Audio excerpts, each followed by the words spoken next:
बहुत लंबा नहीं बोलूंगा क्योंकि कई चीजें पॉलिसीज की आपके सामने है। मेरा जन्म एक गांव में हुआ और गांव में खेती होती थी और खेती भी वर्षा पर निर्भर थी। रेन फेड एरिया था, कोई सिंचाई की सुविधाएं नहीं थी। इसलिए हमारे यहां जो मजदूर काम करते थे खेती पे,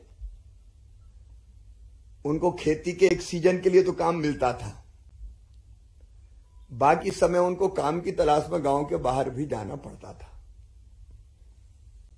और तब मैं बचपन में सोचता था कि हे भगवान, कोई ऐसी चीज नहीं हो सकती कि ये साल भर अपने घर पे रहें, अपने गांव में रहें, इनको कामकाज ढूंढने नहीं जाना पड़े, मजदूरी ढूंढने नहीं जाना पड़े। मैं जब मुख्यमंत्री बना, मेरे दिमाग में बात तब से घूमती रही। मैं नवंबर 2005 में मुख्यमंत्री बना, तो एक तो मैंने ये तय किया कि किसी भी हालत में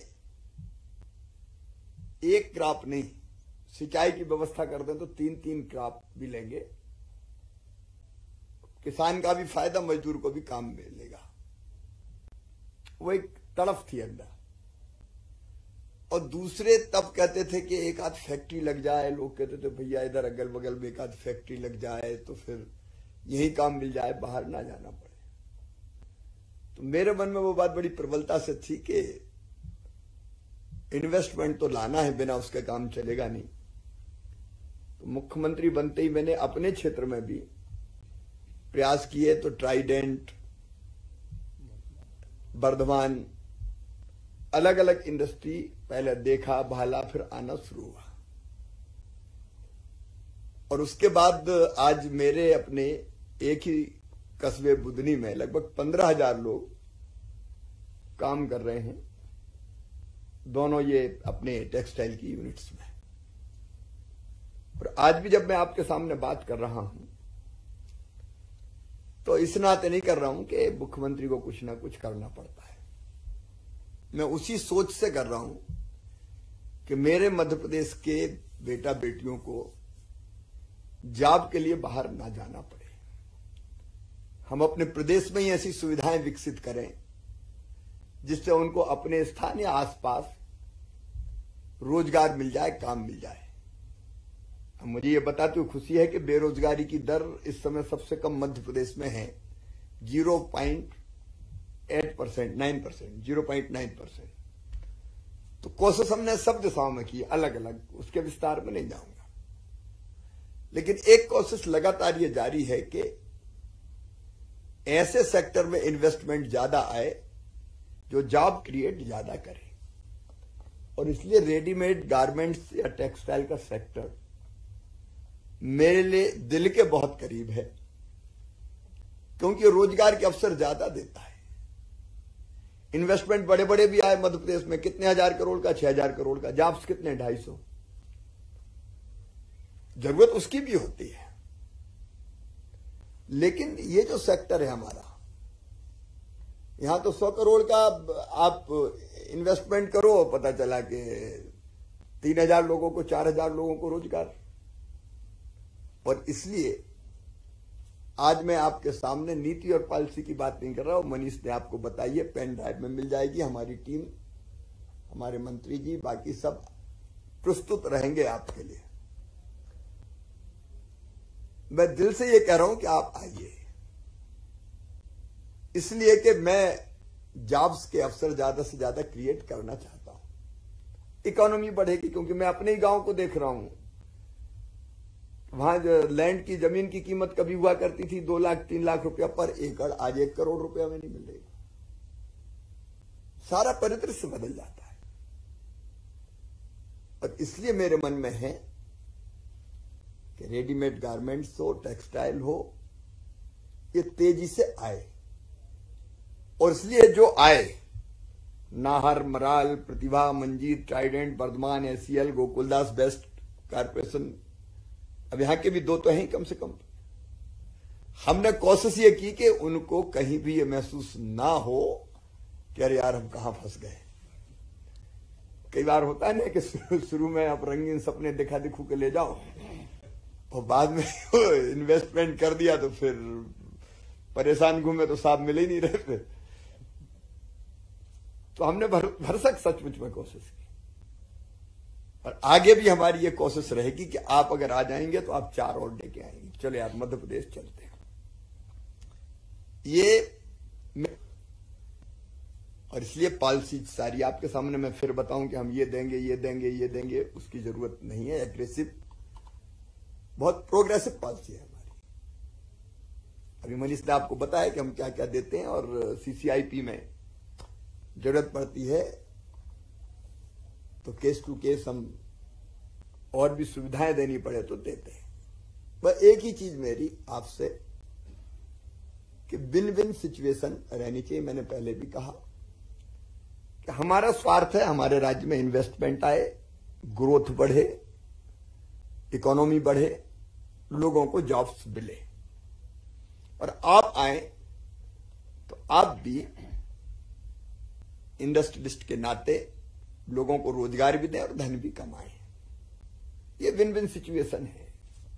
आपका भी फायदा हो, राज्य का भी फायदा हो, जनता का भी फायदा हो और ओवरऑल सारी व्यवस्थाएं बनी काहे के लिए। इसीलिए तो है लोकतंत्र भी कि ठीक से हम सबको न्याय दे पाए।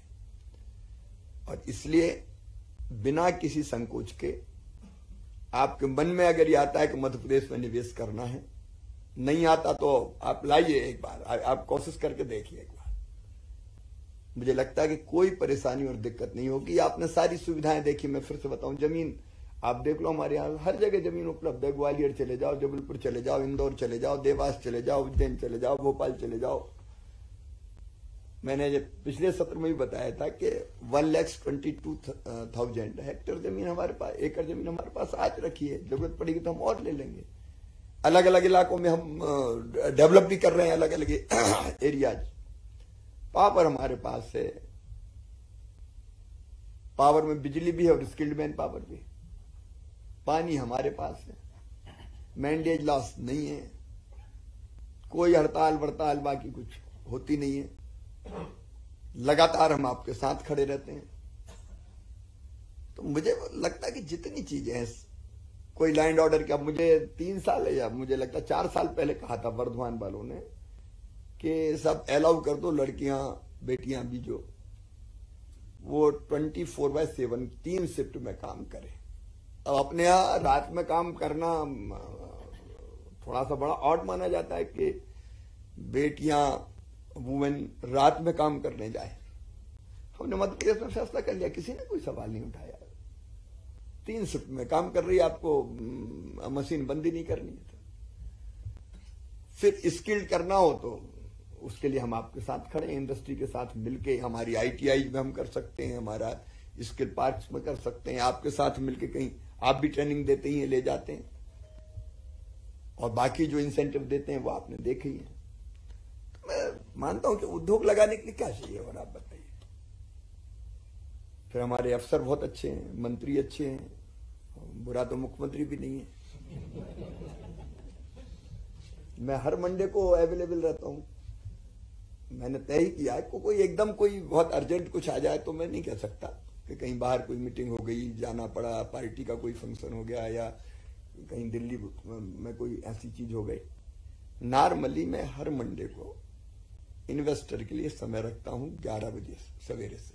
मैंने तय कर रखा है कि भाई ये भी महत्वपूर्ण काम है और इसलिए आपको मिल रही है मुख्यमंत्री से और कहीं आपको दिक्कत और अड़चन हो रही है तो आप नोट करवाइए, मैं आपसे मिलूंगा। जो चीज हो सकती है वो बेहतर करके हम साथ मिलकर करने का प्रयास करेंगे।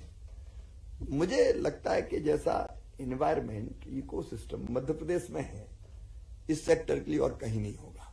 मैं किसी की आलोचना नहीं कर रहा, लेकिन मैं जो फील करता हूं वो मैं आपके सामने रख रहा हूं। और इसलिए मैं अपील कर रहा हूं कि आप ग्लोबल इन्वेस्टर समिट का वेट मत कीजिए, जल्दी शुरुआत कीजिए। उसके पहले ही आप आइए, देखिए, टाई अप कीजिए और उस समय तो आप कहिए कि हम अनाउंस कीजिए कि हम कर रहे हैं। अब हमारे दोनों ग्रुप, गोकुलदास एक्सपोर्ट और बेस्ट कारपोरेशन, मैं समझता हूं विद इन, इस बार पानी ज्यादा नहीं गिरता तब तक उद्घाटन कर देते हम इनके। 1 साल नहीं हुआ पूरा, 1 साल नहीं हुआ मुझे लगता है पूरे, और मैं खुद गया इनके भूमि पूजन में, मैं आता हूं चलो करो। तो मुझे लगता है कि मध्य प्रदेश सबसे बेहतर डेस्टिनेशन है, और इसलिए मैं फिर कह रहा हूं कि आप विचार कीजिए मध्य प्रदेश में इन्वेस्टमेंट करने का, आपको निराशा नहीं होगी। और समिट के बारे में भी मेरा आग्रह है कि आप ग्लोबल इन्वेस्टर समिट में आइए, देखिए, आसपास घूमिए। बहुत अच्छा इन्वायरमेंट है मध्य प्रदेश का, लोग भी मतलब सब जगह के लोग अच्छे हैं, दुनिया भर के देश के भी, मैं वैसा नहीं कह रहा लेकिन आमतौर पे कहीं ट्रेड यूनियन, कहीं फलाना ढिमका, कहीं ये पूरब का, ये पश्चिम का, ये उत्तर का, ये दक्षिण का। मध्य प्रदेश में ऐसा कुछ नहीं होता है। जैसे दूध में शक्कर मिला देते हैं तो दोनों मिलके एक हो जाते हैं, वैसे ही मध्य प्रदेश में आने वाला मध्य प्रदेश का ही हो जाता है, ये नहीं पूछता कहां से आए। तो मैं समझता हूं कि बस आप आए, ये मैं दिल से कह रहा हूं। धन्यवाद।